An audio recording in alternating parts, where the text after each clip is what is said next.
Right, so in the last video, we saw the creation of two brand new countries, Turkey and Iran, that were created through nationalistic revolutions led by a military officer. In Turkey, it was Kemal Ataturk. In Persia, it was Reza Shah Pahlavi, and both began to modernize their countries, with the key difference being that Turkey was secular and Iran was not. And so we are going to continue to talk about Arabic nationalism. Now, many in the West view the Arabic people as a monolithic whole, like they're all the same, and that is not true. Now, they do have things in common, like the Arabic language, for instance. The majority of the Arabic population is Islamic.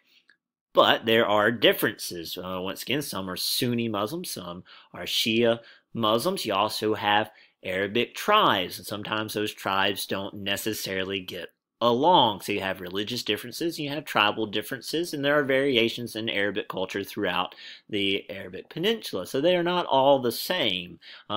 Unfortunately, after World War I, the Middle East was carved into mandates, and those mandates were ran by European countries on behalf of the League of Nations. And when those mandates were drawn, those differences in tribal customs and in religions were basically ignored by the Europeans. It's just basically a sign of their racism, viewing that all the Arabic people are the same. So we just lump them together.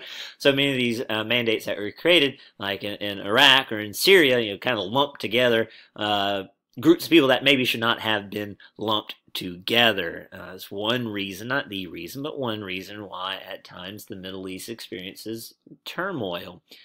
Is because of this mandate system, because these mandates eventually become modern day Iraq and modern day Syria, modern day Lebanon, and modern day Jordan, and it causes some problems there. Now, there was an Arabic success story, the creation of Saudi Arabia, created by Ibn Saud. Now, at first, Saudi Arabia was not paid a lot of attention outside of the Middle East and Arabic world. It was a big deal in the Islamic world because it had Mecca and Medina, for instance. But once oil was discovered in Saudi Arabia, then it becomes a big deal. And if you fast forward to today, Saudi Arabia and its neighbors like Iraq certainly matter because of the natural resource of oil that it contains. Now, there was something that was issued by the British government during World War I called the Balfour Declaration. To back up a bit, the Jewish people had not had their own homeland since AD 70. It's called the diaspora, the scattering. And Jewish people lived throughout Europe and throughout the New World. And the British thought it would be a really awesome idea during World War I if they could recruit the Jewish population throughout Europe, throughout the world, to support their war efforts. So the British government issued the Balfour Declaration, suggesting, right, that the Jewish people have their own homeland once again, where their homeland used to be, what was then called Palestine. Right?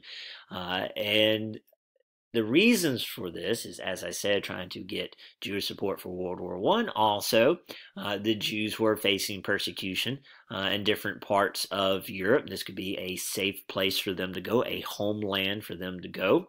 Now, the problem of the Balfour Declaration is Palestine was not empty. Palestine was full of Palestinians who had lived there for centuries. Well, after the Balfour Declaration, many Zionist Jews who wanted to have their own homeland began to return to Palestine, begin to flock to Palestine, and that immigration increases in the 20s and 30s as governments began to take over in parts of Europe that were unfriendly to the Jewish people, particularly Nazi Germany. And the more Jews that came back to Palestine, that caused an increase in tension with the Palestinians who were already living there. Now, if you fast forward to today, there is no country called Palestine anymore, technically.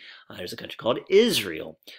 But there are still Palestinians, and now they want their own country. And it's a hard problem to solve. How to make everyone happy, how to give the Jews their own home in Israel, and how to make sure that the Palestinians also have their own home. And it causes tension in the region, with many of Israel's neighbors favoring the Palestinians.